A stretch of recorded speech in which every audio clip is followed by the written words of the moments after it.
3 anéis para os élficos reis sob o céu.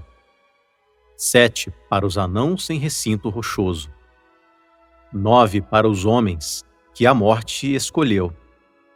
1 para o Senhor sombrio no espaldar tenebroso, na terra de Mordor, onde a sombra desceu. Um anel que a todos rege, um anel para achá-los. Um anel que a todos traz para na escuridão matá-los. Na terra de Mordor, onde a sombra desceu.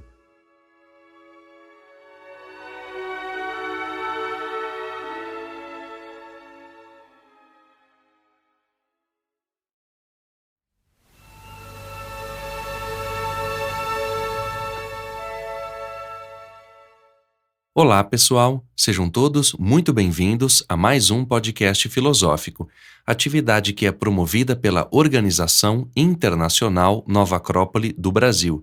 E para a nossa conversa de hoje, recebemos alguns professores voluntários de Nova Acrópole, a começar pelo professor Gabriel Nocera, da sede São Paulo, Gustavo Massen, da sede Caxias do Sul, no Rio Grande do Sul, José Roberto, da sede de São Caetano do Sul, em São Paulo, e, por fim, o professor Uibirá Barreto, da sede Guarulhos, aqui de São Paulo. Sejam todos muito bem-vindos. Muito obrigado, pessoal, e aos ouvintes, e vamos continuar a nossa saga filosófica em Senhor dos Anéis. Obrigado, Danilo. É um grande prazer compartilharmos novamente uma aventura tão interessante com todos os que nos acompanham e que nos ouvem, né? Obrigado, Danilo. Obrigado a todos. Muito bom estar aqui, como sempre. Olá a todos. Obrigado, Danilo. Vamos seguir em frente aí na nossa saga. Com certeza trará bons frutos. Sem dúvida, Uibirá. Dando sequência à nossa série de podcasts sobre a trilogia O Senhor dos Anéis, lembrando que no primeiro episódio falamos sobre a vida de Tolkien, sua obra O Senhor dos Anéis, seu livro, que dá nascimento, obviamente, que às 3 filmagens da trilogia, a qual também falamos sinteticamente nesse primeiro episódio. Agora, dando seguimento, vamos falar especificamente sobre o primeiro filme da trilogia, intitulado A Sociedade do Anel. Não vamos falar aqui dos aspectos cênicos ou técnicos do filme, não é essa a tônica do podcast. Vamos falar sim do aspecto filosófico, do aspecto reflexivo, do que a gente pode aprender com esse mito moderno, muito bem escrito pelo Tolkien e muito bem filmado e trabalhado também no cinema pelo Peter Jackson. Para começar, eu gostaria que o Uibirá falasse um pouco dos aspectos cênicos da produção do filme e, na sequência, o professor José Roberto fazendo uma síntese sobre os principais aspectos que a gente vai encontrar nesse primeiro episódio da trilogia O Senhor dos Anéis. Bem, o filme ele é baseado na obra do professor Tolkien, nos livros lançados lá em 1954. Foram feitas algumas tentativas de se adaptar. Na verdade, fala-se muito a respeito disso, né, de que essa obra, devido ao seu escopo, à sua grandiosidade, à sua complexidade, seria impossível de ser adaptada, né?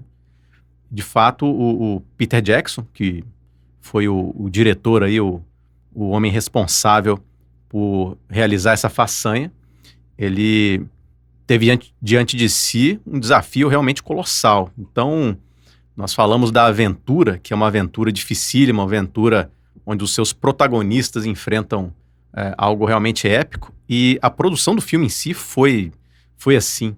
Começou 8 anos antes do lançamento, que foi em 2001, e realmente acabou se tornando um marco aí do cinema moderno.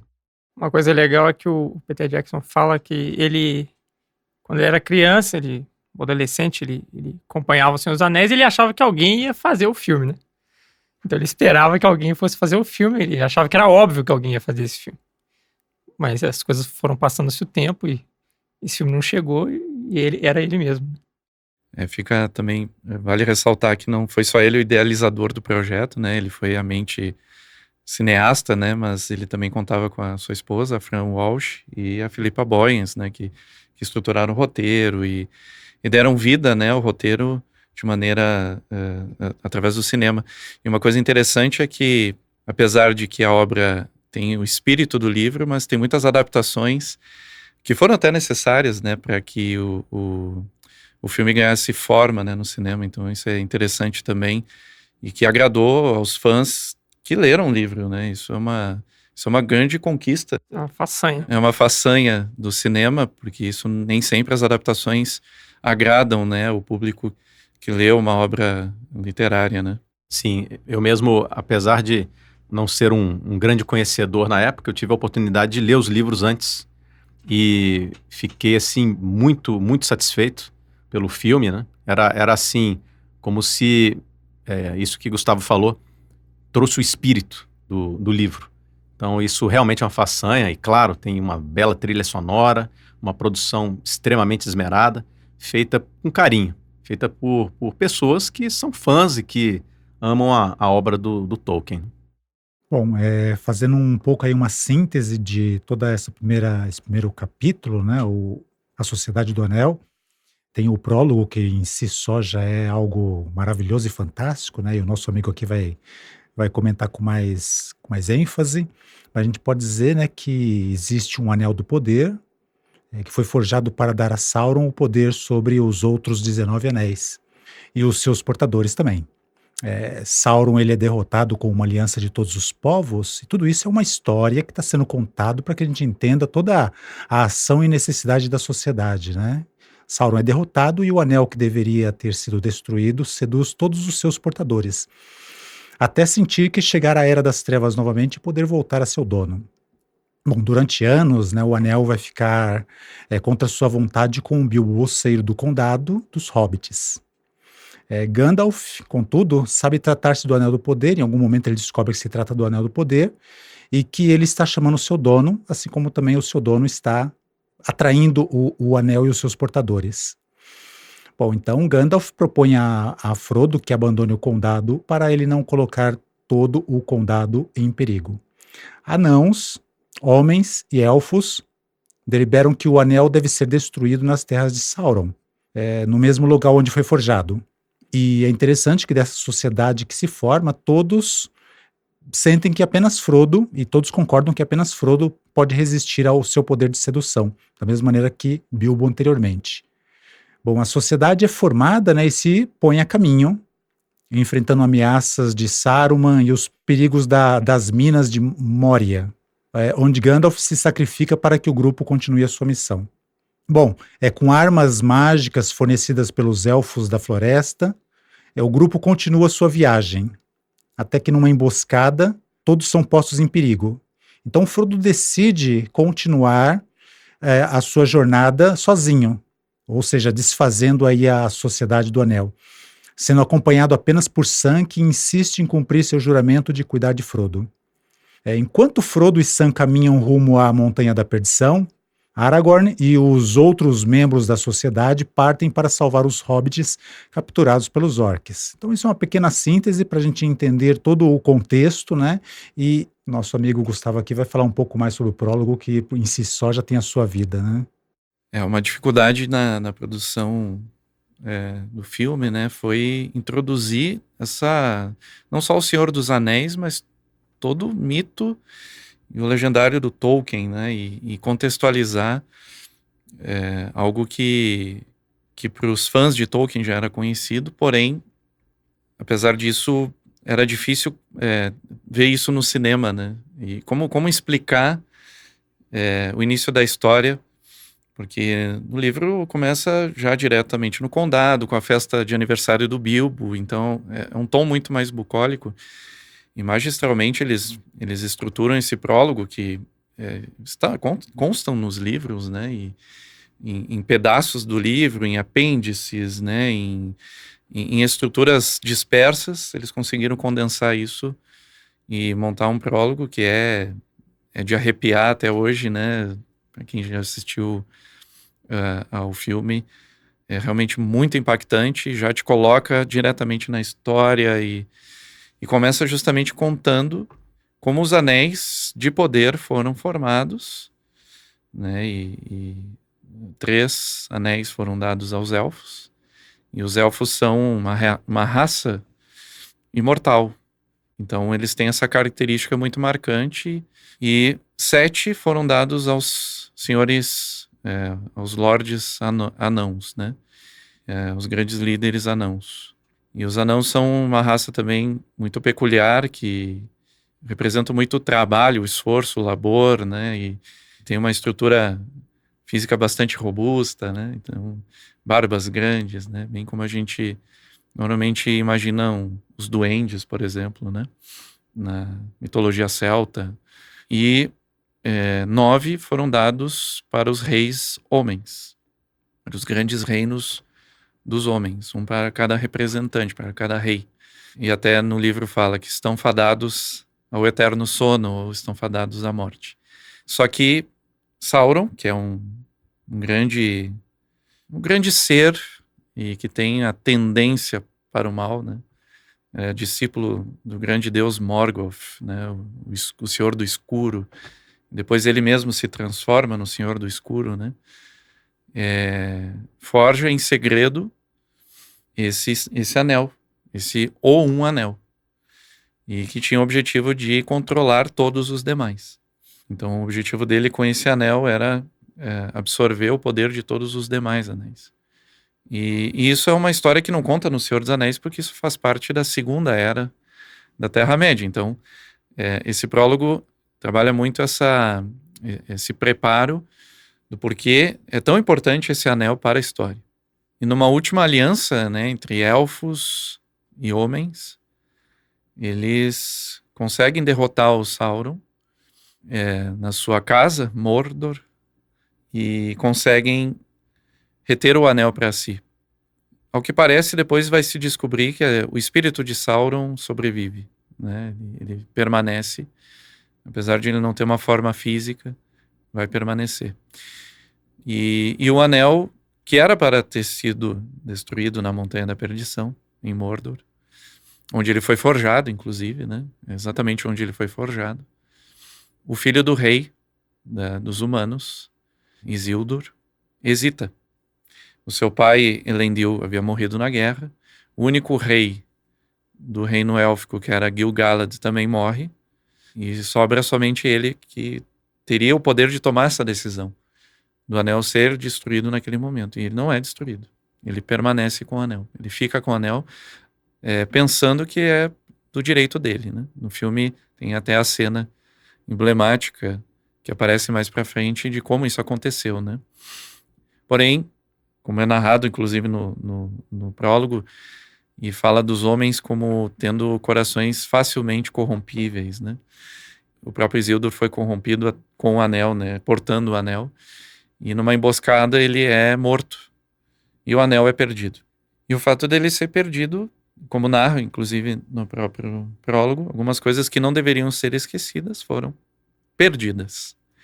E por 2.500 anos, esse anel foi esquecido. Até que um personagem que vai aparecer no Senhor dos Anéis, que é a criatura Gollum, que antes era chamada de Sméagol, e era uma espécie de um hobbit também.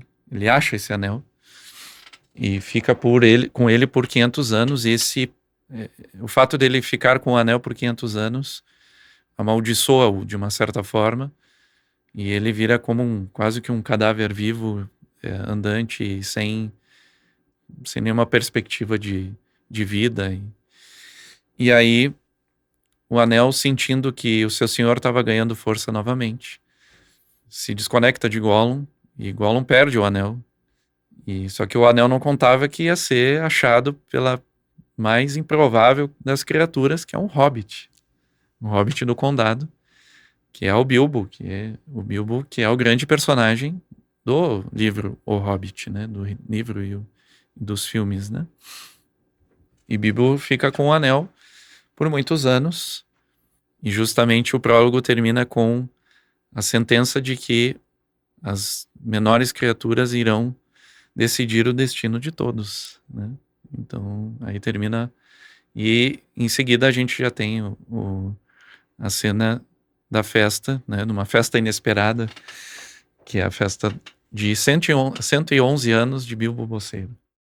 Sim, esse prólogo, ele é uma grata surpresa, porque principalmente quem acompanhou os livros, né, vê que todo o início ele tem uma certa lentidão, ele vai mostrando muito sobre os hobbits, ele é bem descritivo, E, de repente, quando você entra no cinema e vê aquela história contada de forma tão brilhante, né, que consegue trazer todo o escopo e todo o perigo do anel, então realmente é uma cena bem importante, né? E depois traz todo esse aspecto bucólico. Uma coisa que impactou ali nessa parte é que ele traz um fundo mítico para a história, né? E dá um contexto mítico para a história, que é algo fundamental para qualquer civilização, né? Seus valores, suas imagens, seus heróis, seus símbolos. E isso ajuda a dar uma realidade para todo aquele universo também, né? É como, por exemplo, os mitos gregos. A mitologia grega, ela dá um fundo de vida, de visão de mundo para o grego, né? Para aquele povo. Então, acho que Tolkien tinha essa preocupação de construir uma história que não fosse só uma superficialidade, né? Começar daqui para frente, mas também tem um fundo arquetípico das coisas. E o Senhor dos Anéis, ele inicia com um clima que o próprio Tolkien fala, né? Um clima de outono, e a gente vai observar isso no filme todo, um tom, até nas cores do filme, né? Nas ruínas que a gente vai observando ao longo da história. É um clima de outono de uma idade média, de um período mais decadente, né? É engraçado que dá para fazer um paralelo, porque eles lembram de uma história de 2.500 anos atrás, só que é uma história muito longínqua, quase esquecida, não tem quase referências, né? Alguns poucos personagens ali que são imortais e que conhecem a história, e mesmo assim eles não lembram de tudo e precisam buscar referências, né?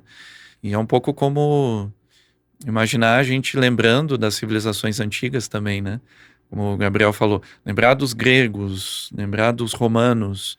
Nós não vivemos essas histórias.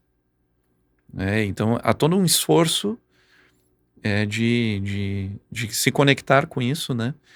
Então, essa história do prólogo, a gente tem que imaginar o seguinte, é uma história que, para eles, para quem está vivendo a terceira era da Terra-média, é uma história contada aos frangalhos, né? Aos pedaços. E muito poucos elementos chegaram. Isso é a dificuldade de estudar a própria história, né? E que o próprio Tolkien traz isso de uma maneira magistral e é bom ter esse pano de fundo para quem vai ter o contato com o Senhor dos Anéis pela primeira vez, né? A gente lembra um pouco, por exemplo, grandes autores atuais, né, como o Christian Jack, que fala de um Egito que não é o Egito que, pelo menos, assim, eu tenho estudado nos livros de história, né? E é um Egito de 2.500, 3.000, 4.000 anos atrás. Então a gente pode entender realmente que essa questão do esquecimento, ela é muito, como é que nós podemos dizer assim, muito determinante para que uma sociedade, que problemas uma sociedade poderá ter na sua época por conta da falta de memória, né?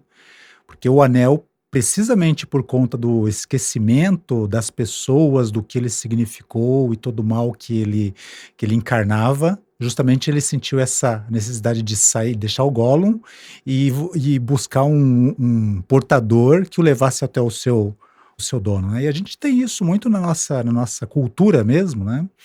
Autores como Christian Jack, O Legado de Roma, que é um outro excelente trabalho que é feito a respeito de uma Roma que não tem muito a ver com a Roma descrita por os historiadores mais convencionais, né? Então a gente percebe que isso realmente é uma realidade da nossa época, né? Uma realidade do nosso mundo, que a história, quando ela é esquecida, o pouco que é resgatado em termos de profundidade humanista nisso acaba sendo uma coisa que destoa muito do contexto geral. O mito, ele consegue fazer com que você tenha uma imersão maior dentro de uma cultura, porque se você pegar só as descrições do que aconteceu, isso não é suficiente para você entender como era o modo de vida de uma civilização. Mesmo hoje, se você pega o que nós temos em termos de convivência, como é viver nos dias atuais, não é? Você pensar daqui a 2.000, 3.000 anos, provavelmente as pessoas não vão ter uma visão clara do que é. Então, de certa forma, quando você mergulha numa odisseia, por exemplo, provavelmente você vai entender muito melhor do que significava ser um grego, do que simplesmente saber as datas e o que aconteceu a cada ano, né? Falando então sobre essa primeira parte da trilogia, A Sociedade do Anel, temos o aniversário do Bilbo Bolseiro, o Condado, lembrando que ele está fazendo 111 anos. 111 anos. Uma idade respeitável. Sim, é uma idade bastante respeitável e obrigado ao Gustavo pela correção. Bom, esse filme realmente ele é bastante rico, não é, pessoal? Nós falávamos bastante antes de dar início aqui às gravações. O primeiro ato do filme é riquíssimo. Nesse primeiro episódio já tem muita coisa para a gente abordar. A ideia central, ou o essencial, é o momento do condado, onde o Gandalf chega, ao aniversário do Bilbo e uma série de acontecimentos e uma série de aventuras que vão acontecer logo na sequência. Eu gostaria que vocês falassem do essencial que a gente pode resumir nesse primeiro momento, para que a gente falasse então dos aspectos filosóficos e o que a gente pode aprender aí dessas primeiras aventuras do filme. Uma das primeiras coisas ali que chama atenção é justamente a imagem do Gandalf, né? Ele é um mago, ele é um sábio, mas ele tem muito bom humor. Acho que essa é uma característica que a gente sempre vê na tradição, a visão leve, natural da vida, que consegue ativar esse bom humor, porque ele está encaixado onde ele tem que estar. É uma sinalização de sabedoria. E ele, com toda a grandeza dele, ele se adapta aos hobbits, ele gosta de ver a simplicidade dos hobbits, né? E ele não escancara toda a verdade ou dramatiza situações. Ele respeita a condição daqueles pequenos fazendeiros ali, simples, interage dentro da dinâmica daquilo que eles podem viver e compreender, sem arrogância, muito pelo contrário, na verdade, e talvez assim, instigando um pouquinho a curiosidade, alguns mistérios, algumas coisas assim diferentes, mas sem escancarar as coisas, né? Sem assustar e muito pelo contrário, admirando a naturalidade, a simplicidade daqueles pequeninos ali que estão. E além disso, é interessante que tu falava, porque quando ele chega e cumprimenta o Bilbo como um velho amigo, né?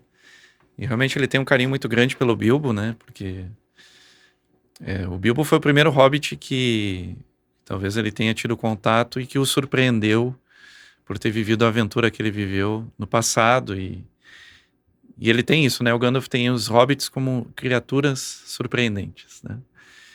Que quando colocados em situações adversas, respondem das formas mais surpreendentes mesmo, né? Então, e o fato do Gandalf ser um peregrino, né? Ele é um mago, um bardo, né? Tem esse arquétipo do bardo nas histórias antigas, né? Da cultura celta, né? Do bardo como sendo esse andarilho que conta histórias. E de uma certa forma, eu vejo isso um pouco no Gandalf, né? Como um personagem que conta histórias e está sempre de prontidão, analisando que coisas que estão acontecendo em todas as áreas da Terra-média, né? E quando ele chega, os hobbits acham que ele é só um mago que produz fogos de artifício, né? Tanto que pedem os fogos de artifício para ele. Isso dá o tom bucólico dos hobbits, a inocência dos hobbits, e, de certa forma até uma ignorância, porque eles não faziam ideia do que acontecia no resto da Terra-média. Eles estão completamente isolados na região do Condado, né? E toda a região ao redor, né? Pouco tem contato com o mundo, né? Como eles mesmos falam, né? A terra do povo grande, né? Das pessoas grandes. E o Gandalf é um fator externo até, e alguns não gostam dele, né? Por conta da história do Bilbo e tudo, né? Perturbador oficial da paz, né? Isso. Então tem é um incômodo que chega, né? O mago, ele é meio que um incômodo que chega, que é o incômodo do sábio, o sábio que instiga, né? Que te instiga. Como você falava, de vez em quando te instiga alguma coisa misteriosa, uma curiosidade que vai te levar a uma coisa mais profunda e solta algumas coisas, né? Ele não fica falando e dissertando sobre verdades, não. Ele é enigmático o suficiente para gerar curiosidade, né? Lembra até um pouco até dos mestres Zen, né? Que falam por metáforas, por palavras, por parábolas, aliás. Os seus koans, né? Então, o Gandalf, ele representa um pouco isso também, né? E quando chega na festa, ele realmente ele causa o distúrbio da paz, né? Ele movimenta, né, aquele contexto, mesmo que não tenha acontecido nada. E o Bilbo ali, ele por já ter vivido várias coisas e conhecer um pouco mais do mundo, ele também não se encaixa com a vida comum, né? Onde as pessoas se preocupam com o que o vizinho está fazendo ou deixando de fazer, com coisas assim do dia a dia de menor importância que ele não se encaixa muito ali, né? Bom, essa parte também traz é uma parte muito aconchegante, não é? Tem muito do Tolkien ali, né? Essa relação com a natureza, as coisas simples, ver as coisas crescerem, né? O Hobbit gosta das coisas que crescem e tal. Paralelamente, fazendo uma alusão a isso que você falou, Gabriel, o Gandalf, ele é um personagem muito despretensioso, ele é muito natural e até um pouco cômico, né? Bate a cabeça no lustre, né? Tem um certo atrapalhamento, assim, né? Eu lembro um pouco do próprio Mago Merlin, que também tinha esse aspecto, que é muito dessa leveza, desse encaixe. Não existe... É como se ele não se levasse excessivamente a sério. Isso é uma característica do sábio, né? Você vê que, assim como o Merlin também, ele não tá ali para viver pelos seres humanos e fazer o que os seres humanos têm que fazer, né? Ele tá meio que sempre por trás, conduzindo as coisas, instigando. Ele não vai vir e vai resolver todos os problemas da humanidade.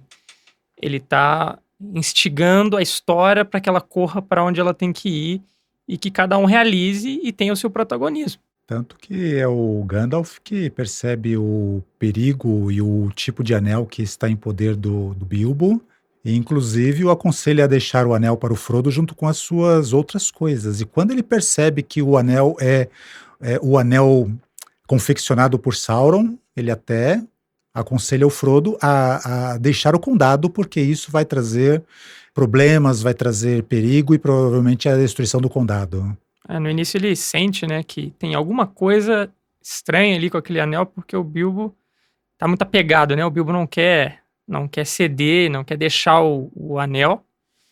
Interessante aquela cena onde ele cresce, né? Quer dizer, ele é sempre um mago simpático, alguém conversando, mas quando o Bilbo mostra o aspecto mais negativo e egoísta dele, ele cresce, mostra todo o seu poder, porque ele tem que entrar para corrigir, ele tem que entrar com impacto na consciência e o Bilbo se dá conta, né? É como aquelas chacoalhadas que a gente tem que às vezes dar na nossa consciência, que já não é mais uma questão de conversa, porque já tem que vir uma força, né? E aí vem essa força e diz, opa, acorda, o que você tá fazendo? E, opa, não, realmente... Tem uma coisa muito interessante do sábio aí, do mago, do sábio, que ele não tira conclusões precipitadas, né? Ele percebe os elementos que podem ser, ele vai juntando algumas coisas, né? Algumas pistas. A longevidade excessiva do Bilbo, né? Ele tem 111 anos e com um aspecto jovem, tá bem, né? Parece que não envelheceu nem um dia, o Gandalf diz, né? E depois vai percebendo essas nuances, né? Ele não quer deixar o anel. Isso vai conectando com coisas que ele já sabia, mas ele não tem certeza, mas ele vai se certificar disso. Isso é muito interessante, um aspecto de investigação, como o José estava falando sobre esse momento que o Gandalf tem que investigar, ir atrás, e descobre que o anel que está com o Bilbo é o anel do poder, né? É o anel, e a gravidade disso, isso decorre bastante tempo. No filme até não dá para perceber, porque é editado e tudo, mas tem todo um trabalho do sábio para compreender profundamente algo que está acontecendo. E conectar com coisas que ele já conhece, já sabe. E quando ele volta aí, tem que dar a notícia pro Frodo, tem que ser algo direto, né? Não poderia ser algo leviano, né? De repente você pode... Não, tem que ser uma instrução muito direta, e não economiza em palavras, ele realmente fala aquilo que é. Não, esse anel é perigoso, né? Esse anel é o mais perigoso de todos, né? E ele descobre, inclusive, que alguns soldados do Sauron, né, que são os Nazgûl, estão indo pro condado e podem encontrá-lo, podem não só colocar ele em perigo, mas todo o condado em perigo, né? Então essa questão também de o que é o bem maior, né, o que é mais necessário nesse momento de urgência, porque é uma urgência que ele saia do condado, né? E o Frodo vai, já desde agora, nesse momento, apesar da notícia difícil, né, que ele recebe, ele encara com coragem para fazer o que tem que fazer, de levar onde que o mago, o mestre tá orientando, né? E tem esse momento que ele se impacta com essa coragem e diz, você pode saber tudo sobre os hobbits em um mês e ainda assim eles te surpreendem após 100 anos. E ele chega... Nossa, eu não tenho capacidade de fazer isso. Fique com o anel, Gandalf, né? E o Gandalf disse, não ouso tocá-lo, né? Porque eu até posso fazer o bem através dele, com ele, mas por mim, passando por mim, eu não poderia responder, né? É muito poder. E teria que ser ele, porque ele observou que o próprio Hobbit ficou muitos anos com o anel, né? Então, ele entende que os Hobbits têm algo que não é um antídoto ao anel, porém, tem algo que tem uma característica, uma resistência ao anel. E isso faz com que ele observe, eu vou ter que confiar no Hobbit. Eu não tenho escolha. É uma das mensagens fortes do Senhor dos Anéis, né? De que todos têm um papel dentro da vida, do destino. O papel não é só próprio dos grandes ou mesmo dos mais sábios. Todos têm um papel em alguma medida, em algum lugar. Cada um tem que fazer aquilo que compete. Não posso fazer pelo outro, viver pelo outro. Cada um tem uma participação nesse grande xadrez aí, né? E esse é um tema muito recorrente em toda a obra, de que cada personagem e mesmo cada objeto tem uma tarefa. Lá na frente, por exemplo, quando tem o Ariete versus a porta da cidade de Minas Tirith. Tantos outros personagens e tantos outros objetos, não é? Então isso é uma coisa muito, muito marcante, de que cada um está sendo provado e cada um tem a sua prova específica e a sua parcela de contribuição com o todo. Não existe uma espécie de status, não é porque alguém está destinado a ser rei, como Aragorn, que ele seria mais importante do que um pequeno do condado. Um pequeno jardineiro como o Sam, né? Que no fim das contas garantiu que a coisa tivesse êxito no final. Então, ele acho que ensina bem isso, né? Não menosprezar as coisas por menor que elas sejam. Elas têm um papel. E vocês tocaram no personagem, que é o Sam, que é muito importante para toda a saga. Talvez é dos mais importantes, né? Ele é o jardineiro do Frodo, né? O Frodo, como recebeu todas as posses do Bilbo, e o Bilbo era muito rico, e tinha o Bolsão, né? Que era a sua mansão, né? Todas as suas posses, o Sam é o jardineiro, né? E tem muito essa relação que a gente já conversava no outro episódio sobre a relação entre o cavaleiro e o seu escudeiro, né? Então, o Sam, que ouviu a história, né? E o Gandalf coloca contra a parede, o que tá fazendo aí, né? Eu não tô fazendo nada importante, eu só ouvi sobre uma história do fim do mundo, um anel de poder e um senhor do escuro. É uma coisa super tranquila, mas não saiu dali, né? Continuou curioso. E o Gandalf acaba dando uma missão para ele. Talvez já sabendo dessa relação entre os dois, né? Dessa amizade e desse companheirismo tão profundo que eles já têm. E ele vai se demonstrar depois de um papel fundamental na história como aquele que serve sempre, né? Está sempre disposto a fazer o que é necessário e ajudar o seu senhor, ajudar o seu amigo. Então é muito importante o papel do Sam aí, porque quando ele se lança nessa aventura, quando ele vai junto com ele, né? O Frodo e o Sam vão juntos. E até depois eles vão encontrar outros 2 hobbits também, que estavam por ali, né? Como quem não quer nada, né? Que no livro até parece que tinha uma desconfiança, porque leva muitos anos para o Frodo sair do condado, né? Não tem esse senso de urgência que tem no filme. Já sai com 50 e poucos anos, né? Mas no filme tem todo esse senso de urgência, porque é cinema, precisa ter essa cadência, e também não dá para contar uma história de 20 anos, né? O que aconteceu em 20 anos, não tem espaço para isso. Então, esse encontro improvável de 2 hobbits, essa saga, essa aventura que se inicia com personagens improváveis, né? Vai ser muito importante, porque esses elementos vão se construindo ao longo da história, para que cada um tenha o seu papel, como o Gabriel fala, né? Nenhum personagem ali está solto, tem uma importância, né, na construção da história. E isso também, nós também podemos refletir sobre isso, né? Qual é a nossa importância em questões que muitas vezes a gente se acha pequeno, ou se acha incapaz.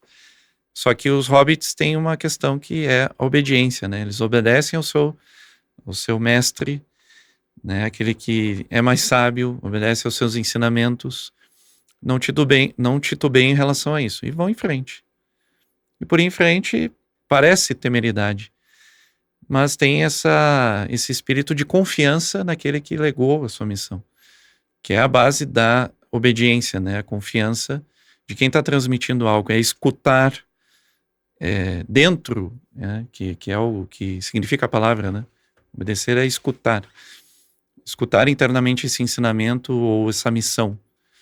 E muitas vezes a gente tem que olhar isso para dentro de nós e também entender qual é a nossa missão, escutar isso em nós e obedecer isso dentro de nós. E eles fazem isso sem questionar. Agora, quando o Gandalf vai até o mestre dele, que é o Saruman, para pedir conselho, bom, o que eu vou fazer agora que eu descobri isso? Ele tem a infeliz surpresa de perceber que o próprio mestre se converteu para o lado escuro, né? E ele percebe isso quando ele diz, olha, não há como vencer mais, Sauron vai dominar toda a Terra-média e esse é o futuro, né? E aí ele diz algo do tipo, né? Quando foi que Saruman, o sábio, abandonou a razão pela loucura? Esse momento, acho que é uma passagem às vezes até difícil da gente compreender, porque a gente pergunta, poxa, mas se era um sábio, como pode ter se corrompido? O que acontece é que há muitos... Nada está garantido, né? Mesmo tendo uma condição de visão muito ampla, também tem provas muito fortes e que a atenção e a vigilância faz parte da jornada humana sempre. Por mais que a gente possa ter dominado alguma coisa, avançado, se desenvolvido, conquistado um grau de maturidade, isso não significa que amanhã, por uma desatenção, esquecimento, algum tipo de sombra que pegue, a gente se esqueça quem a gente é. A gente vê que até o próprio Gandalf não tem toda essa segurança no seu próprio domínio, né? Tanto que ele reconhece assim, tenho muitos poderes, tenho muito conhecimento, mas tocar esse anel pode me fazer perder tudo isso, né? Então a gente entende um pouquinho o que acontece com Saruman, né? Tem um grau de sabedoria, mas tem coisas ainda que são mistérios para eles, tem coisas que ainda são maiores, tem coisas que ele ainda não domina, que são difíceis, né? E eu acho que a prova que ele não passou, talvez, né, se poderia inferir aqui, é a prova da unidade, porque ele era o Saruman, o branco, cor que representa essa síntese, né, de todas as outras cores, que no nosso mundo simbolicamente é a representação da própria luz, né? É a luz visível, vamos dizer assim. Que inclui todas as outras. Que inclui todas as outras. Então, fisicamente, a gente vê essa síntese na própria luz. E ele renunciando isso, talvez é porque ele não entendeu, mesmo sendo talvez o mais sábio naquele momento, não compreendeu esse grande mistério. E por isso se transforma no Saruman das muitas cores, né, da separatividade, que implica no poder unificador para escravizar, um poder unificador para manipular, né? E isso acaba sendo um fator determinante. E o Gandalf também percebe isso, né? Só que, infelizmente, ele é preso e não consegue se encontrar com o próprio Frodo no local que eles tinham combinado. Mas, como todo sábio é safo, eu já tinha deixado alguém lá na estalagem para guardá-los caso ele não chegue. Né? Então é a prudência do sábio, né? Sabendo que muitas coisas podem acontecer, ele se resguarda, né? E comunica que na estalagem do Pônei Empinado, né? Lá na cidade de Bree, eles chamam de Passo Largo. Personagem misterioso, né? Personagem que entra na história e os hobbits, os 4 hobbits lá, não sabem o que fazer e acham e ficam muito desconfiados das suas intenções, né? Então tem uma prova dos próprios hobbits que já passaram por provas fugindo dos Nazgûl para chegar até a cidade, né? Tem todos os, entre aspas, perrengues que eles têm que passar, todas as dificuldades que eles têm que passar, e isso vai deixando os mais desconfiados em relação a tudo que está acontecendo, né? E é natural que isso aconteça também, né? Até porque parece que é um mundo todo novo para eles, né? Como a gente está conversando desde o começo, os hobbits não são muito... não é muito a natureza deles se aventurar fora dos limites do condado. Bom, vocês fizeram um bom resumo sobre esse primeiro ato do filme, esse primeiro momento, e também trouxeram elementos que me fazem pensar aqui sobre as experiências que eles tiveram, não é? Tudo é muito novo para eles. A chegada até Bree, a sabedoria do Gandalf, que já é rapidamente demonstrada no filme, a ida a Valfenda, enfim, há uma sequência bastante densa de experiências, simples, ainda em desenvolvimento, mas que já traz muito do que o filme vai apresentar. E nós temos a aparição, na sequência, do Passo Largo, ou Aragorn, como o conheceremos depois, que é um personagem fundamental nessa história, a quem os jovens hobbits vão conhecer e terão muitas dúvidas sobre ele. É interessante observar isso, turma, porque há uma série de aventuras aí, e há uma mudança brusca na vida deles, de experiências, de vivências, e isso na nossa vida também acontece. Por isso eu gostaria que vocês falassem dessas experiências que eles vão obtendo ao longo da saga, e como a gente pode relacionar também, claro, falando sobre as cenas, trazendo reflexões, para que a gente compreenda isso desde uma ótica da nossa própria aventura também, porque no filme é algo mágico, esplêndido, especial, só que a gente às vezes imagina que isso não acontece conosco. Por isso eu gostaria que vocês falassem então desses momentos e das relações que a gente pode fazer. Uma coisa é que a vida nos traz o que ela nos traz, nem sempre é aquilo que a gente quer, que a gente gostaria, aquilo que a gente imagina, aquilo que a gente espera, né? Então o Frodo ali até... parece assim que ele gostaria de ver algumas aventuras, mas nada se comparado ao perigo e a catástrofe do fim do mundo está nas mãos dele, né? A solução disso, né? Nem de longe que ele imaginaria uma coisa dessa. Ele tava pensando em sair para pescar, né? Não em ser atacado por um tubarão. Mas ele tem um sentido de responsabilidade, assim, de coragem, de valor. Ele entende que a importância é que aquilo, ele assume esse papel com toda a inexperiência e despreparo que ele tem. E às vezes a gente também é lançado na vida em situações assim, a gente tem medo, a vida nos convida a tomar uma posição, a crescer, a avançar, e a gente diz, poxa, mas eu não estou preparado. Eu estaria preparado para isso daqui a 10 anos, daqui a 20, mas a vida trouxe agora. E a gente tem que assumir, e a gente vai ver que talvez a gente estava preparado.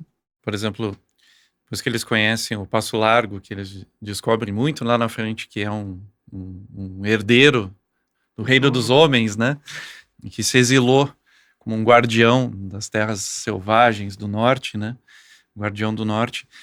Bom, não tem escolha, eles têm que confiar nele porque os Nazgûl estão no encalço e tem coisas que são piores e isso tudo tem que acontecer muito rápido.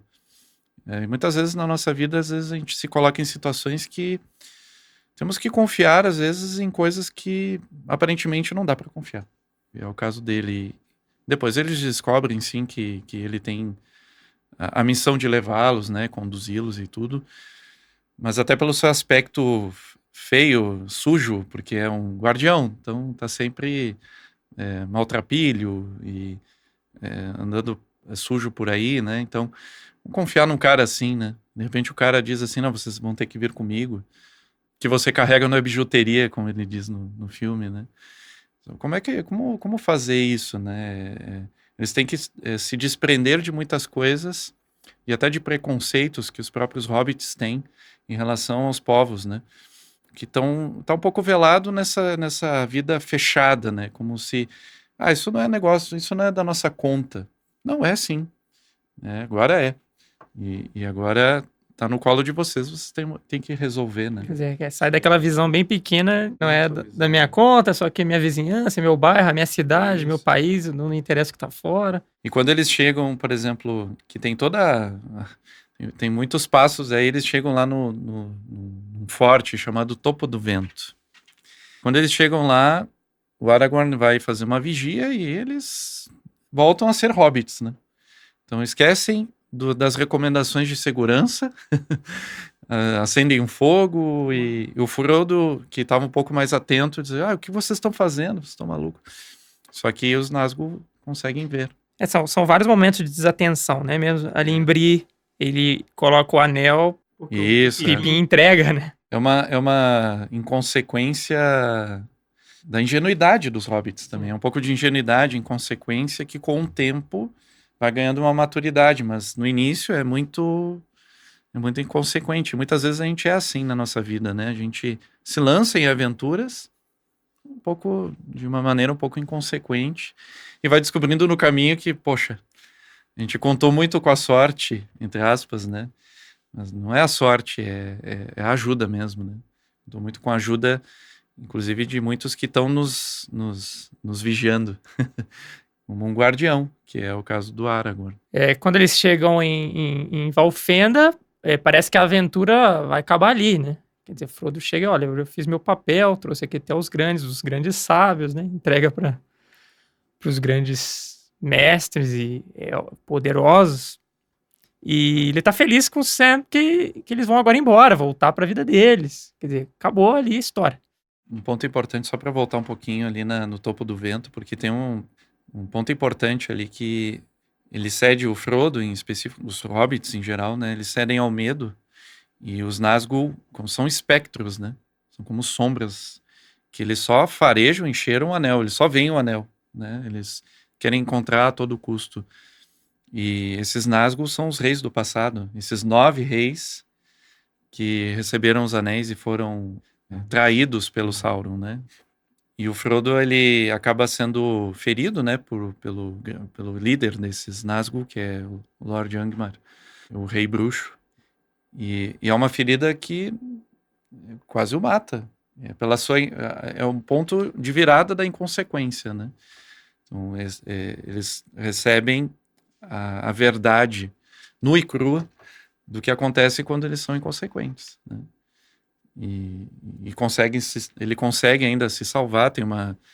No filme, né, tem um ato muito heróico de uma personagem muito importante, que é a Arwen, que é uma elfa de muito poder, né? Claro, no livro tem um outro personagem que faz isso, mas não vem ao caso.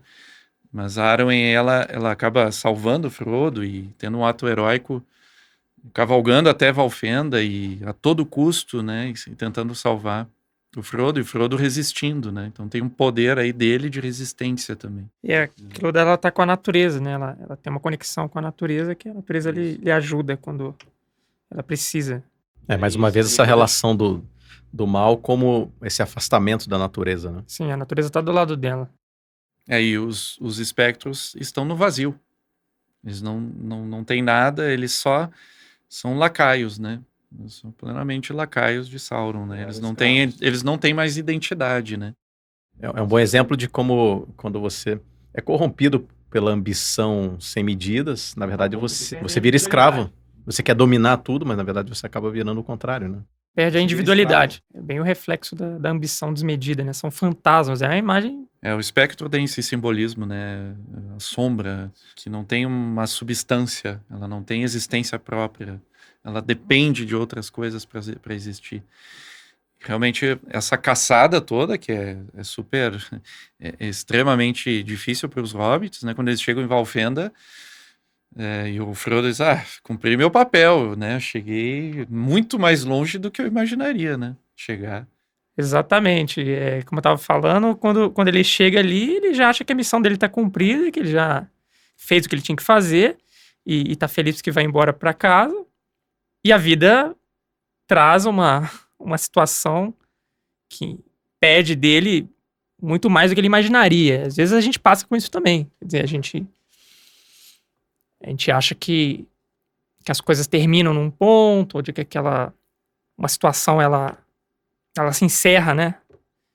E a gente não conhece os mistérios, o que vai acontecer depois. Então, ele leva aquele anel até ali e ao conselho de Elrond, onde se chama, né, as grandes personagens da Terra-média para decidir o que vai fazer com esse anel. Curiosamente, começa-se uma discussão, representa uma certa separatividade, ao meu ver. Cada um pensa que teria, assim, uma solução, cada um se vê dono de uma perspectiva de que vai resolver, e começa essa discussão que é tão comum a gente ver no nosso tempo. Diferentes perspectivas, ou várias opiniões. E, no fundo, o que está precisando é de uma atitude de entrega e de serviço e de realmente de execução. E é muito bonito quando ele percebe toda essa... que aquilo ali não daria em nada, né? E ele toma a atitude de abrir o coração dele e dizer: não, eu levo o anel. Eu só não sei o caminho. E essa atitude tão pura, tão sincera, né? Tão de coração, tão aberto, porque era uma coisa tão grande, tão impactante. Ou seja, quem vai levar o anel para a montanha de Mordor para ser destruído na terra de Sauron? É totalmente inesperado isso. É uma...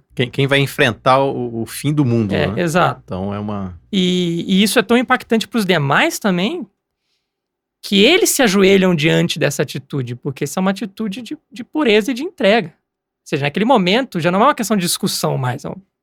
Houve ali uma atitude diferente de todos os outros. Eu imagino que todos os outros tenham percebido a grandeza dessa atitude e se colocam e se ajoelham diante dele, dizendo: não, eu sou fiel e entrego o meu arco, meu machado, me entrego a minha vida a você. E cabe o conselho de Elrond também representa, porque o Elrond viveu a primeira combate com Sauron, ele viu a fraqueza do homem de não poder destruir o anel, né? A fraqueza do ser humano, né? Que não conseguiu concluir a sua missão. E tem todo um contexto, né? Porque os elfos, na história, eles estão se retirando da Terra-média, está acabando o tempo deles, né? Então eles não podem mais decidir sobre isso. Eles não podem mais se colocar, serem protagonistas. Eles têm que passar isso para os demais povos que vão continuar com a sua trajetória na Terra-média. Então também tem um símbolo aí também de passagem, né? Olha, vocês agora são responsáveis pelas suas decisões. E aí se demonstra, obviamente, ali com alguns personagens que aparecem mais, que vai se formar a sociedade a partir deles, que é o Gimli, que é o anão, o Legolas, que é o elfo da floresta, filho do Thranduil, que é o rei do reino da floresta. O próprio Boromir também, que veio de Gondor, que é um reino humano, e que é vizinho de Mordor, né? E tá vendo toda aquela situação em Mordor, da movimentação também, e tem uma angústia, né, de querer resolver isso. E tá todos aqueles personagens, o próprio Gandalf também está ali e querendo resolver. E cada um querendo resolver a seu modo, né? Então até o Gimli pega o seu machado, então vamos destruir isso, né? E a gente não tem como destruir isso com nada, nenhuma arma que temos aqui. Então eles estão tendo a oportunidade de ver soluções em coisas que não são solúveis. Não tem solução aí, né? Só tem uma solução. E eles estão reticentes quanto a essa solução. Até que, como você falou, o Frodo se apresenta e há o alívio de, poxa, alguém assumiu isso, né? E ao mesmo tempo chama a honra. Opa, eu vou ter que ajudar. O ser humano, quando vê a virtude, ele se curva diante da virtude. Não tem como não pensar no nosso mundo atual e nas nossas próprias vidas, como isso se apresenta com frequência até. Então, como nós até comentamos no outro podcast, que geralmente se pensa, os experts vão resolver, ou o governo vai resolver, alguém vai resolver as coisas, né? Então, essa tomada de consciência de que nós temos que assumir as rédeas da nossa vida e assumir a nossa responsabilidade, né? Isso é muito importante porque traz a ideia de protagonismo histórico.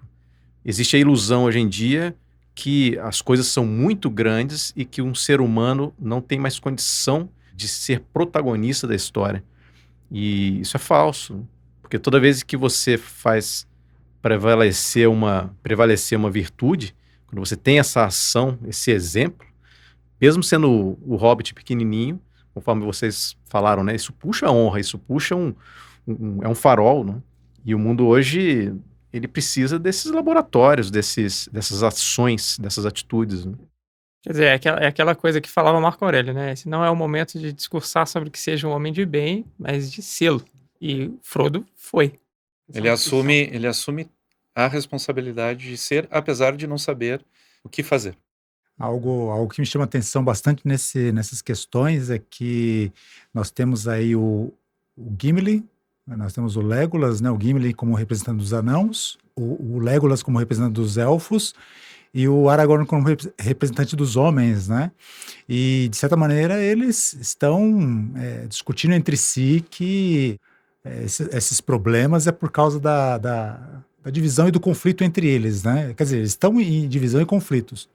E achei interessante algo que nos livros é muito claro, mas não necessariamente no filme, é que eles são representantes de povos, né? Então são problemas que existem porque os povos estão, além de esquecidos da história, eles estão divididos. E, novamente, a solução, a responsabilidade recai sobre o indivíduo, né? Ou seja, não são nem povos e nem os seus representantes que são capazes de resolver, dar a solução adequada para esse problema, mas justamente o indivíduo, né? Esse pequeno hobbit chamado Frodo, junto com os seus amigos, com os seus guardiões, que formam essa sociedade do Anel, para que possam todos juntos ir em direção ao objetivo da missão, né? Sim, e qual que é a garantia que ele tem? Não tem nenhuma. Aí está o espírito de valor, porque de fazer as coisas, não quando tudo está já pré-definido, já está tudo garantido, as coisas estão confortáveis. Tem que se atirar no escuro, de certa forma. O medo, ele promove uma reflexão, né? Para você não fazer nada de maneira temerária, mas, na verdade, o excesso de medo tem matado muitos seres humanos, porque mata justamente esse aspecto mais elevado nosso, aquilo que realmente nos distingue como um ser, né? Um ser especial, né? Então, esse lançar-se à aventura realmente é algo importante. Eu achei bastante interessante justamente a sua puxada com relação a que hoje é um dos problemas humanos mais graves, né? Porque muito medo, né?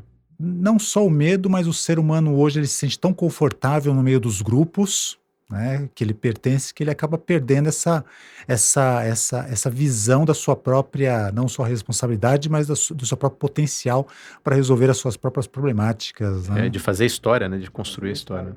Antes de irmos para o encerramento, tem duas cenas que são emblemáticas e que vão desembocar em outras ideias e profundidades que são muito amplas e ricas. Eu gostaria que vocês falassem da cena da Jornada da Montanha, tem muito aprendizado, muito ensinamento em tudo aquilo que acontece, e também da ida deles para as Minas de Moria.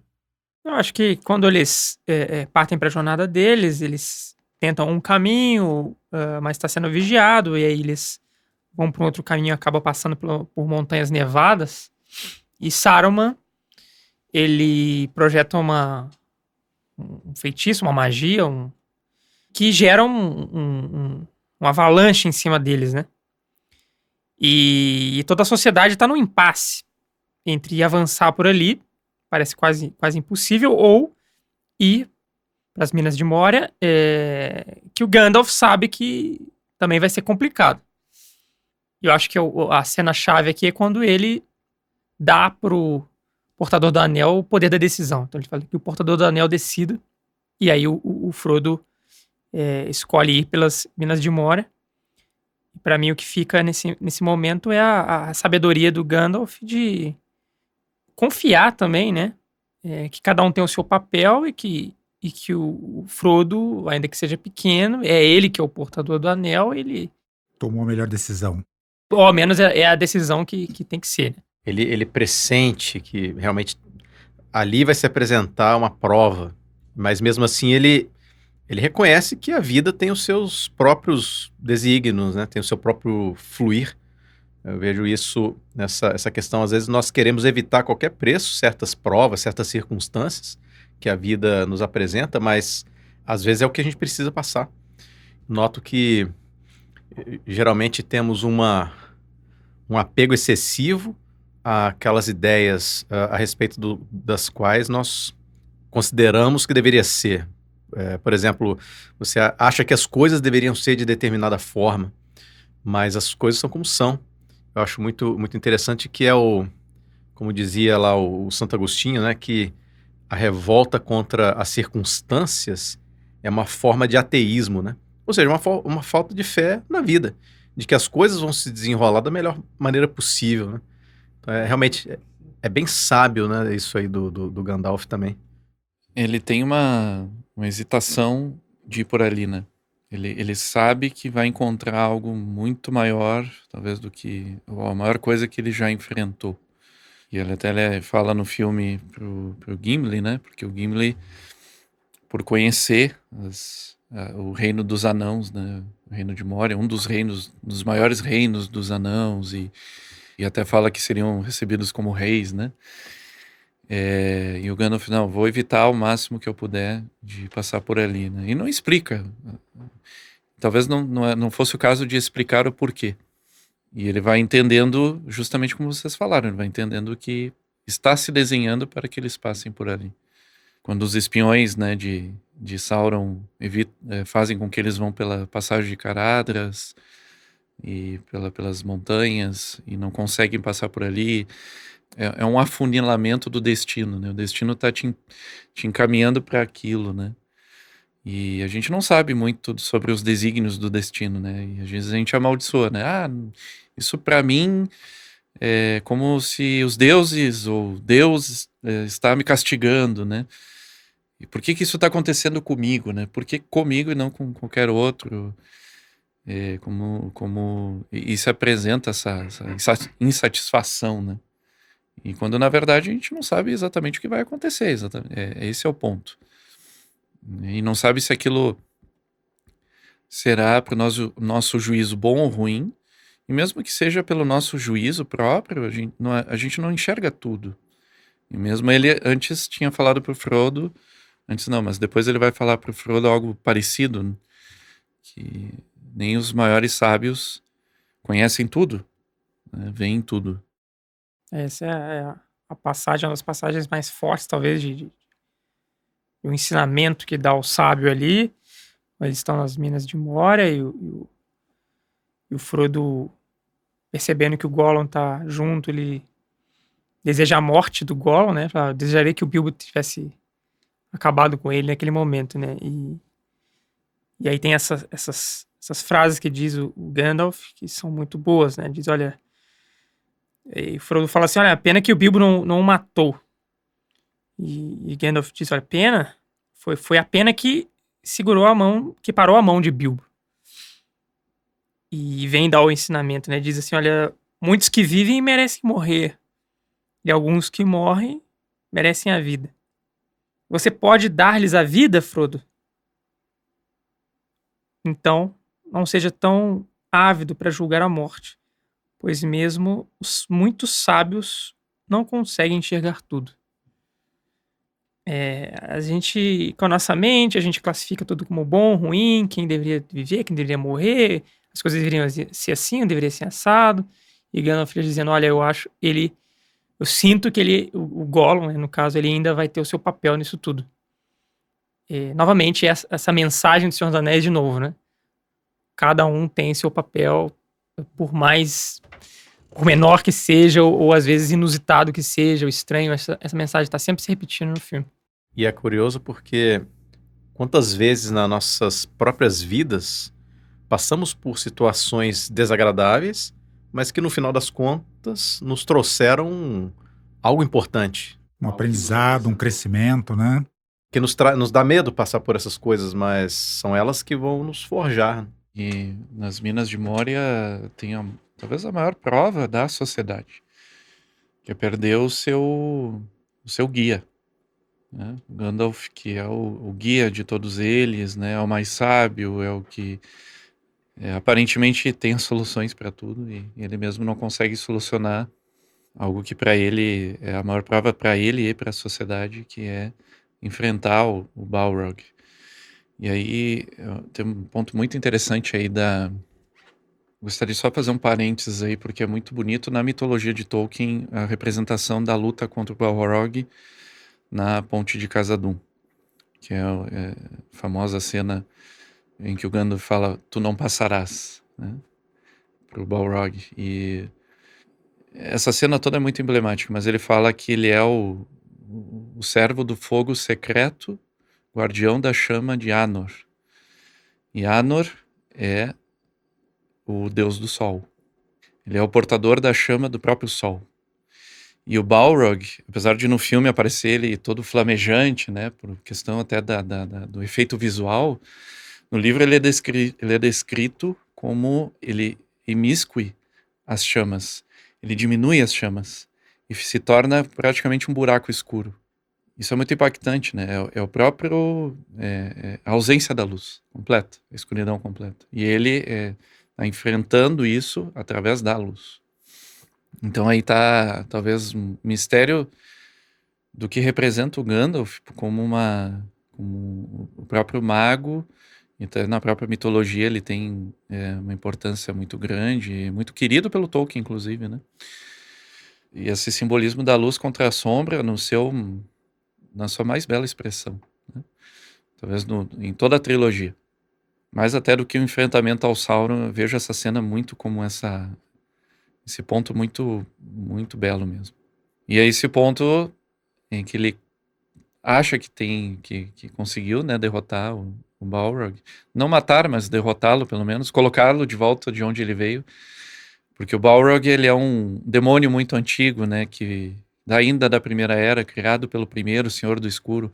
Então ele é um ser que ele se equivale ao Gandalf em poder. E eu acho que é por isso que tem esse medo de enfrentá-lo, né? Essa hesitação em enfrentá-lo. E que nenhum deles, ele mesmo fala para os demais, né? Nenhuma arma que vocês utilizem aqui vai ser útil, né? Contra esse inimigo, né? E quando ele aparentemente o derruba, né? E se vira, ele diz, tem aquele alívio. E ao mesmo tempo é o momento que ele vira as costas. E é quando a gente na vida também vira as costas para algo que a gente aparentemente parece que derrotou. Parece que dominou. E vira as costas, agora estou garantido aqui. Agora tá tranquilo, agora nada vai me afetar. E aí é o momento que é a virada do pé, que é onde o inimigo o enlaça, né? Eu lembro muito do Bhagavad Gita, né, nessa imagem dos Pandavas e Kauravas, e os Kauravas representando esses instintos humanos, né? E é o momento que a gente vira as costas e é quando eles nos pegam, né? Quando os instintos nos pegam, né? E pegam pelo mais baixo de nós, que é o calcanhar, né? A parte mais baixa que a gente tem, né? E que nos causa o desequilíbrio. E é o momento que o Gandalf sente que vai precisar fazer outra coisa. Para a sociedade, ele morreu. Perdeu o seu mentor, o seu mestre. E aí? E a esperança? É o momento da esperança minguar? Ou é o momento da esperança ser convertida de dentro para fora e não mais baseada em algo externo, né? E é uma cena muito tocante, eu acho que talvez seja a cena mais tocante da Sociedade do Anel. Para quem leu o livro e para quem viu o filme, né? É executada de uma maneira com muita maestria, com a trilha, traz todo esse sentimento, né, de que quando você está lendo, quando você está vendo, você passa realmente essa impressão de que... Solidão, da morte do mestre. Exatamente. E agora? Como vai ser? Ele deixa nesse momento também das Minas de Moria, tem essa passagem próxima aí, quando o Frodo diz, né, desejaria nunca ter encontrado o anel. E aí que o Gandalf também dá essa mensagem, esse ensinamento bem estoico, né? Dizendo, olha, a única coisa que nós temos que fazer é escolher o que fazer com o tempo que nos é dado. Quer dizer assim, não se trata na vida de ter aquilo que você quer, que as coisas sejam como você gostaria que elas fossem, mas sim escolher o que fazer com o tempo que você tem, com aquilo que a vida está te dando. Então essa escolha, como diziam os estoicos, isso depende de nós, né? O que vão fazer com aquilo que a vida nos traz, isso depende de nós. Agora, o que a vida nos traz, isso não depende de nós. Isso você fala, Gabriel, parece que tem muita relação com a fidelidade ao próprio tempo. Nos deram um tempo. O que nós vamos fazer com ele tem a ver com a gente honrar o presente que foi nos dado, né? E a gente honrar com aquilo que recebemos, né? Tem logo quando o Gandalf aparentemente morre, e pelo menos é isso que todos pensam, né? Há uma desolação, todos estão muito tristes, isso pega, eles ficam parados. E na nossa vida, às vezes, também nos paramos com coisas assim, seja uma morte física ou psicológica, uma dificuldade, alguma coisa, e vem essa paralisação. E a figura do Aragorn ali traz essa postura de encarar e olha, pessoal, temos que seguir a trilha, temos que continuar caminhando, recordar disso. Existe a dor, ele também sente a dor pelo Gandalf, mas o inimigo está à espreita, e nós temos uma missão, recordar do dever apesar da dor. Nem sempre é fácil essa questão, às vezes a gente quer ficar na dor, na tristeza, remoendo isso, embora a gente sinta, mas é continuar caminhando, continuar fazendo aquilo que deve ser feito porque isso é uma sombra em si, né? E você estagna e fica parado e às vezes pode ficar muito tempo parado e aquilo que é a própria porta para a queda. Isso é um lembrete de que a vida é para valer, ela tem provas de verdade. Claro, a morte ela é uma prova muito forte, não é? Que pode vir de diversas formas, né? É isso, ter essa força de fazer o que é necessário fazer no momento. E, claro, vai ter a hora de você processar o luto, de você trabalhar tudo isso, mas no momento essa força realmente não é algo que está além do alcance do ser humano. Nós temos condições, sim, de lidar com aquilo que nos vem. Mesmo que não tivéssemos, esse é um pensamento saudável, né? Um pensamento importante de que se veio para mim, eu tenho condições, sim, de enfrentar isso de alguma forma, né?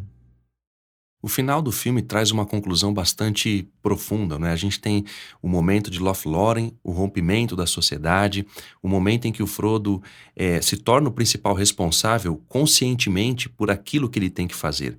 E o Gandalf já dizia para ele que ele deveria contar apenas consigo mesmo. Então, imaginem a cabeça, o sentimento, o coração desse jovem com tudo aquilo que está acontecendo. Vemos também o Boromir sendo tentado pelo anel e depois ele morre na mão dos Uruk-hai, que sequestram, né, que raptam os meninos Merry e Pippin. Então tem muita coisa acontecendo, inclusive a prova pela qual passam os três principais personagens da Sociedade do Anel, que seriam o Legolas, o Aragorn e o Gimli. Eles também passam pelas suas provas, então há muito que a gente extrair daí dessas cenas e desses momentos já derradeiros do final do filme. Eu gostaria que vocês falassem então sobre esses acontecimentos, as reflexões que a gente pode extrair disso e, claro, a relação prática que a gente pode fazer com a nossa vida também na nossa saga de aventura diária. Em Lothlórien é um momento que eles descansam, né? Depois de passar por batalhas em Moria. Tem todo um trajeto que eles fazem que é muito cansativo, né? Às vezes a gente precisa desse acalanto, né? Desse aconchego. É claro, eles não são bem recebidos de pronto, né? Tem também uma prova aí. Mas logo que eles conhecem a grande sacerdotisa elfa, né? A Galadriel, que é das personagens mais antigas da Terra-média e tem uma sabedoria imensa e o dom da vidência, né? Consegue ver o que as pessoas estão sentindo, né? Consegue ver o que cada um está sentindo, o que está pensando, né? E consegue se comunicar através da mente, né? Ela vai falando para os personagens, né? Para a sociedade, para cada um, aquilo que eles precisam ouvir, né? Num momento que é muito difícil, em que a sociedade está por um fio, como eles mesmos falam, né? A sociedade está por um fio, mas ela mesma diz, né, que se alguns ainda permanecerem leais, ainda há chance, ainda há esperança, né? Olhando inclusive até para o céu, né? E cada um recebe ali, além de consolo, que não é um consolo simplesmente, tudo bem, vai passar. Não, é um consolo de encorajamento e de confiança que ainda há valor naquela sociedade, que há valor naqueles indivíduos. Eu vejo isso muito no próprio diálogo que ela tem com o Frodo, né? Em que o Frodo, ele novamente coloca a questão, olha, eu não posso fazer isso sozinho. E ela responde, mas você é o portador do anel, e o portador do anel está sempre sozinho. Eu sei o que devo fazer, mas eu tenho medo de fazê-lo. Mesmo a menor das criaturas pode mudar o curso do futuro. É o curso da história. A gente percebe que é justamente o quê, né? Justamente a ênfase do que, olha, você é pequeno, né? Mas há algo dentro de você, que se você permanece fiel até ao fim ao seu dever e à sua missão, naturalmente vai aflorar, né? Isso é bem presente em todas as tradições, né? A gente percebe que mesmo um Hércules, ele é retratado pela mitologia como alguém que começa os seus 12 trabalhos tendo cometido um erro, tendo matado os seus próprios filhos, né? E vai se recuperando, vai crescendo enquanto ele passa pelos seus 12 trabalhos, vai ajudando as pessoas ao seu redor, o que é muito importante, né? E vai realmente terminar digamos assim, a sua saga heróica sendo conduzido ao mundo dos deuses, né? Que é um simbolismo tremendo para todo ser humano, né? Nenhum de nós, que nem os colegas já colocaram, nenhum de nós é pequeno, nenhum ser humano é pequeno para aquilo que a vida lhe chamou a fazer, e conforme nós vamos nos conscientizando disso, assumindo os nossos desafios, nós vamos crescendo cada vez mais nessa certeza interior. E é o momento que o Frodo começa a entender o papel dele mesmo, né? Até então ele assumiu a responsabilidade, sim, mas não entendia o que ele precisava fazer, né? Ele era dependente, né? Ele tinha uma dependência do seu mestre e ele precisava, como o destino não se apresenta por acaso, o mestre morre e ele precisa entender dentro dele o que ele precisa fazer. É interessante porque a Galadriel não fala o que ele precisa fazer, mas ela ressalta os pontos que são necessários para ele tomar a decisão, que você é o portador do anel. Ela ressalta isso. Não existe outro, é você. E tem que ser você. E isso é muito interessante. Na história a gente ouviu isso, né? Otávio Augusto buscando o seu sucessor em Roma e olha para Tibério, que era o mais proeminente de todos, né? O mais preparado, mas era o que menos queria o poder, né? Menos queria essa responsabilidade. E até fala que, poxa, tem tantos que gostariam de estar neste lugar, e por que você vai escolher a mim que não quer? E Otávio Augusto diz, justamente por isso, porque você não quer, você não almeja o poder. E um pouco do que representa o Frodo nesse herói que reluta não a responsabilidade, mas ele se vê como o não continuador daquilo. Ele não se imagina continuando isso, mas é o que mais precisa, porque ele tem tudo o que é necessário para continuar. E isso vai aumentando, vai engrandecendo dentro dele, né? Essa decisão vai ficando mais clara e ele vai tomando a decisão por si próprio. Embora seja difícil, né? Não é fácil tomar essa decisão, né? E quantas coisas que a gente tem que decidir na vida e a gente não gostaria de decidir. E a gente mesmo já enfatizou vários elementos aqui que na própria obra do Tolkien a gente localiza, né? Que Não é que a vitória não está garantida, né? A vitória não está garantida, mas como até a nossa própria co-diretora internacional, a professora Adélia, diz, mesmo as quedas não são quedas definitivas, né? É mais um aprendizado, é mais uma experiência para que a gente possa, cair nisso, já aprendi, vamos levantar e continuar a nossa caminhada. E essa ferida que toda a sociedade sente, cada um sente diferente também, né? O Frodo sentiu dessa forma, mas cada um sentiu diferente. E alguns dão um passo à frente, outros ficam mais fragilizados, né? O próprio... acho que eu poderia aqui citar o próprio Boromir, que depois, no avanço aí da sociedade, em direção, continuando na sua trilha, né? Em algum momento os Uruk-hai, que estão perseguindo eles já há muito tempo, né? Enviados pelos próprios Saruman, vão encontrá-los e é toda uma conjuntura de coisas que acontecem, né? Que o Boromir fica muito afetado, né? Fica muito fragilizado. E chega um momento que ele confronta o Frodo e é tentado pelo Anel mesmo, né? Diretamente. É um momento que o Anel se faz mais presente, talvez, nesse primeiro terço da história, né? Mas o Boromir não tem valor por isso? Essa é a pergunta. E parece que não, à primeira vista.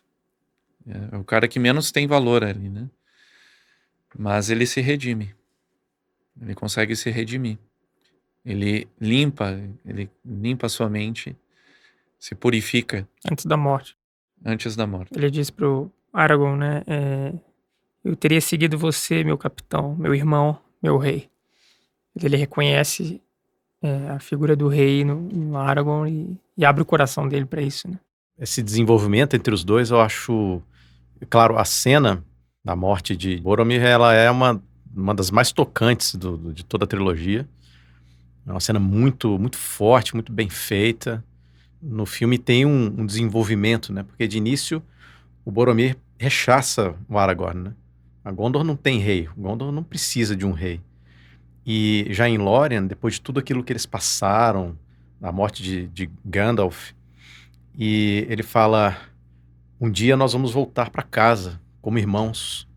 Você já foi recebido, né, em casa ao som de clarins de prata. É super poético, é algo maravilhoso. Então, começa a ver esse encaixe, né? E quando vem a morte de Boromir, tem essa cena muito bonita, muito forte, né? No sentido de que esse momento da morte ser enfrentado com verticalidade, né? Tudo bem que Boromir sente o peso, um pouco dessa desesperança de que o mundo dos homens vai cair perante esse poder tão, tão grande, né? Ele pega a espada, Aragorn fala com ele isso, né? Fala que eu não sei que tipo de força eu tenho dentro de mim, mas eu prometo para ti que eu não vou deixar a nossa cidade cair. É muito bonito também porque o Aragorn vai entendendo também o seu papel como rei, como aquele que vai ter essa responsabilidade. Nesse momento ele pega inclusive as braçadeiras, né? Uhum. As braçadeiras do Boromir. De Boromir, que fica com ele até o dia da coroação dele, né? Então, nesse momento ele vai assumindo vai entendendo melhor também o seu papel na história. E realmente é uma cena, quando ele beija a testa de Boromir, então é uma cena, realmente é difícil de descrever todo o sentimento que traz à tona essa ideia de dois cavaleiros muito nobres, né? A forma como eles enfrentam esse momento. E como os hobbits, o Merry e o Pippin, são capturados, né? Porque a instrução do Saruman é que os pequenos sejam capturados, né? Porque eles têm algo que eu preciso, né? Algo muito precioso está com eles, né? E aí, num ato de despistar, eles entendendo que o Frodo precisava seguir sozinho, acabam despistando os Uruk-hai e eles acabam sendo levados, né? E fazem isso sem hesitação. Sem hesitação nenhuma, né? Entendendo o que precisa ser feito, né? A amizade verdadeira. É a amizade verdadeira, né? Que é interessante, que às vezes você pode nem concordar exatamente, ou pelo menos não entender por que o seu amigo vai seguir por determinado caminho, mas entende que, olha, se você entende que esse é o melhor caminho, então eu tô contigo e vou te apoiar até o fim. Exatamente. Inclusive é uma cena que relata esse diálogo, né? Porque os hobbits, o Merry e o Pippin, percebendo-se ali da situação adversa, na perseguição, eles distraem para que aqueles que estão perseguindo o Frodo persigam a eles, Merry e Pippin, obviamente, para que o Frodo siga o seu caminho. Só que eles chamam o Frodo, ele diz, vem pra cá, e o Frodo diz não. Ele tem que seguir o caminho. E é uma cena emblemática, muito forte, porque eles entendem ali que o Frodo está em uma outra missão. Então eles são capturados e é muito bonito ver isso porque a gente percebe ali uma atitude de nobreza por parte dos dois. É como em uma experiência prática onde a gente ajuda alguém por uma causa maior, é um entendimento profundo de nobreza e de valor e é isso que essa cena passa. Essa é a raiz da virtude da concórdia, né? Concórdia, ela tem essa relação de coração a coração. É ao ponto de olhar para você no olho e tá bom, não precisa falar nada. Há o entendimento verdadeiro, não precisa de grandes discursos, de grandes explicações, né, elucubrações, de grandes demonstrações de afeto, assim. O que importa é a relação, é a relação de coração, que é o mais profundo de nós e o respeito ao mais profundo do outro também, né? Essa relação direta naquilo que nos une, não aquilo que nos separa. E quando eles são levados, né? É toda uma cena, né? É toda uma cena desse rompimento, né? A sociedade se rompe, aparentemente se rompe, né? Se rompe no sentido de que cada um segue uma trilha específica, vai seguir o seu caminho, né? E também vai se demonstrando aí que o Aragorn, como líder, já aparece aí, né? Porque o Legolas e o Gimli o seguem sem hesitar, para ir ao encontro do Merry e Pippin para tentar resgatá-los, né? E resgatar essa sociedade, né?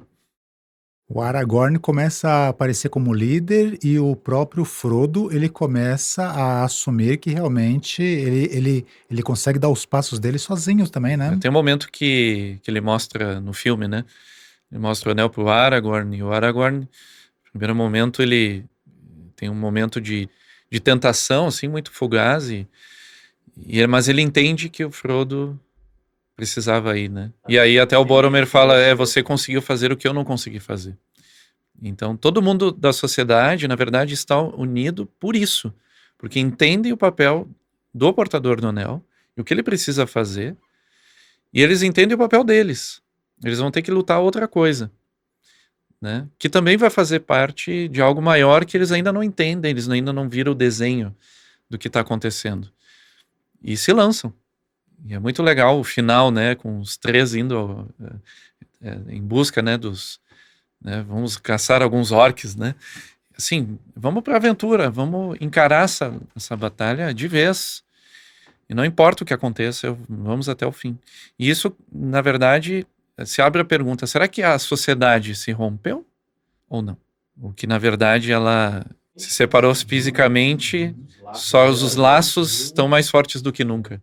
Até uma reflexão para os nossos dias, né? Até que ponto a separação física, né? Passamos por uma pandemia, estamos passando ainda por ela e nos provamos em relação a isso, né? Os laços físicos são importantes, a gente sabe disso. Mas a gente talvez tenha que refletir se a gente consegue ter laços para além do físico. Esses laços além do físico, eles precisam ser fortalecidos até para que os laços físicos sejam mais valorizados também, né? Sem dúvida. Para quando estiverem juntos, valorizarem cada momento, né?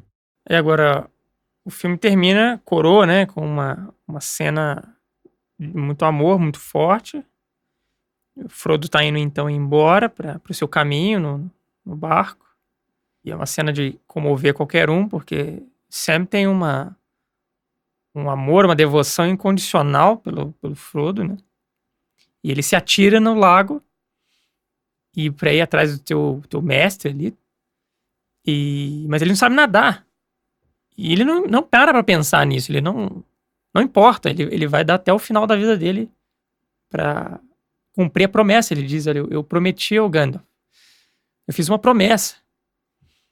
Então, um sentido de honra muito, muito belo, né? Muito puro, muito genuíno. E aquilo toca até o coração do Frodo, porque como você não vai estender a mão a alguém que dá a sua própria vida para cumprir uma promessa e manter uma fidelidade incondicional, né? Você está para além da própria vida física dele. a fidelidade é um valor superior à minha própria vida física. Então isso comove a qualquer um. E ele dá ali o exemplo de entrega incondicional. E ele vai ser, mas como diz o Gustavo, um dos grandes heróis também, né? Ao longo dessa saga toda. Já falamos bastante sobre o filme, sobre as experiências que essa saga nos relata e nos ensina também, obviamente. Eu gostaria que, para encerrar, cada um fizesse uma síntese, além de tudo o que já foi tratado nessa nossa conversa desse podcast de hoje, falando do essencial, daquilo que vocês compreendem que é o principal ensinamento ou os principais ensinamentos da Sociedade do Anel e de maneira que a gente faça reflexões também sobre como aplicar, como viver algo dessa saga muito especial, muito valorosa, que é O Senhor dos Anéis. Bom, esse primeiro filme chamado A Sociedade do Anel, né? Em inglês é fellowship.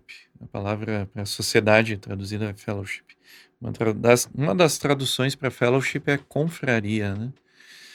Na antiguidade, quando a gente colocava essa palavra, era para significar uma união de seres humanos, não importa se homens, mulheres, não importa, que se reuniam em prol de algo maior. É unânime isso, né? Não era só para jogar conversa fora juntos, né? O companheirismo de ócio. Mas muito pelo contrário, eram confrarias que se reuniam para buscar um ideal. E qual é o ideal dessa sociedade, né? Do anel? É só destruir um anel? Pode ser, mas o que isso representa? O que representa destruir esse anel que separa? E eu acho que fica essa pergunta, porque essa resposta não está pronta. Eu não tenho capacidade de passar pela experiência de cada ouvinte, de cada um de nós aqui nessa mesa e dizer, olha, isso é assim. Cada um também pode buscar essa resposta em si mesmo. O que representa o anel para si e o que significa se reunir com outros seres humanos em prol da destruição deste anel. O que isso significa para cada um? Eu acho que o que fica um pouquinho para mim desse primeiro filme da trilogia, cada personagem aí tem um ideal, né, que faz com que eles coloquem as suas diferenças de lado por conta de algo que, se não for encarado corretamente, vai causar, digamos assim, a destruição da civilização, né? Então é algo que a gente tem aprendido aí nas nossas aulas, nossos aprendizados, que quando se tem um ideal, você começa a colocar pequenas diferenças, pequenas ou grandes dificuldades de lado para, digamos assim, poder construir elos que sejam muito fortes, né, muito profundos, possa nos dar um profundo significado da vida e nos ajudar também, de certa maneira, a compartilharmos isso com outras pessoas, né? Acho que é isso que me fica aí desse primeiro filme e a ideia de que a aventura vai continuar também. Essa é só a primeira parte, né? E já é bastante coisa. Me traz muito essa ideia do lançar-se na aventura, principalmente para os hobbits, que não conhecem do mundo, são muito puros, sim, porém também com uma inocência que chega a ser até excessiva, né? Fala muito sobre essas virtudes, né? Sobre a amizade, sobre a fidelidade. São aspectos que tocam muito fundo nós, seres humanos. Faz com que nós possamos transcender um pouco o cotidiano. Quando você está lendo, quando você está vendo um filme como esse, você consegue realmente entrar em outra atmosfera. Claro, tudo isso é para que nós possamos partir para o nosso dia a dia, imbuído dessas coisas. Bem, a partir do momento em que nos comprometemos a vivenciar essas virtudes, nós realmente podemos, sim, fazer das nossas vidas uma aventura, né? No mais, é o enfrentamento das dificuldades, né? Como foi citado aí, quando Frodo fala, eu queria que o anel nunca tivesse vindo a mim, queria que nada disso tivesse acontecido, né? E aí o Gandalf dá esse ensinamento maravilhoso de que nos cabe só decidir o que fazer com o tempo que nos é dado, né? São mensagens muito fortes e que poderíamos falar indefinidamente a respeito. Para mim fica essa postura que, para viver de maneira heróica, né? Viver como Frodo, a primeira coisa, não importa muito. A sabedoria vai vir com o tempo, o poder, o conhecimento, a grandeza, essas coisas vão vir quando tiver que vir, e isso não é a questão. O ponto é a entrega e a pureza de coração que se tem ali nessa trilha, entender qual é a sua responsabilidade, entender o que nos cabe, e esse coração aberto que ele tem, essa coragem para enfrentar, e a humildade de saber que não se sabe e que precisa de ajuda, mas que ao mesmo tempo não vai dar para trás, de que vai fazer aquilo que tem que ser feito. Acho que até a natureza se comove diante dessa posição, e com o tempo o Frodo, no final dessa saga toda, ele adquire um grau de maturidade, né? O Frodo no final ele não é o mesmo, ele cresce. Então não é uma questão da gente esperar ter toda a sabedoria que a gente tem do mundo para começar a fazer as coisas, mas usar o melhor do que a gente tem, que é aquilo que nos cabe agora, né? Eu lembro de uma frase de Marco Aurélio que dizia assim: não te percebes que o melhor momento para você viver a filosofia é esse que se passa agora mesmo? Quer dizer, não é depois, quando as circunstâncias foram favoráveis, né? É agora. E que todos os seres têm o seu papel no destino. Para mim, essa é a mensagem principal, tem o seu papel na vida, e a gente aprende a respeitar a tudo, né? Uma pedra, uma planta, os animais, outras pessoas, por mais que a gente não entenda o que elas estão fazendo, por que elas estão fazendo, mas tudo tem seu papel. E a gente saber qual que é o nosso papel e se entregar a ele com valor e verdade. Acho que é isso que vem. Dessa maneira, encerramos então o nosso podcast de hoje, agradecendo a presença dos professores voluntários de Nova Acrópole, a começar pelo Uibirá Barreto, depois o Gabriel Noceira, Gustavo Massen e, por fim, o professor José Roberto. E, claro, desejo que sejam sempre muito bem-vindos e até o próximo episódio da trilogia O Senhor dos Anéis. Muito obrigado, Danilo, muito obrigado a todos e vamos para a sequência. Obrigado, meus caros irmãos e colegas. Espero vê-los nas duas torres. É isso aí, pessoal. Sigamos na nossa saga heróica, que seja cada vez mais aventuresco essa nossa saga, e convoco a todos os ouvintes também que nos sigam. Obrigado, Danilo. Obrigado a todos e que estejamos outra vez juntos aqui, continuando aí a saga. É isso, pessoal. Nos vemos agora no próximo episódio, As Duas Torres.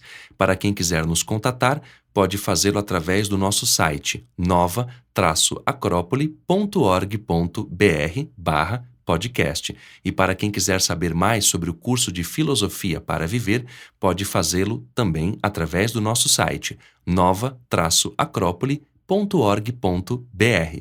Até a próxima!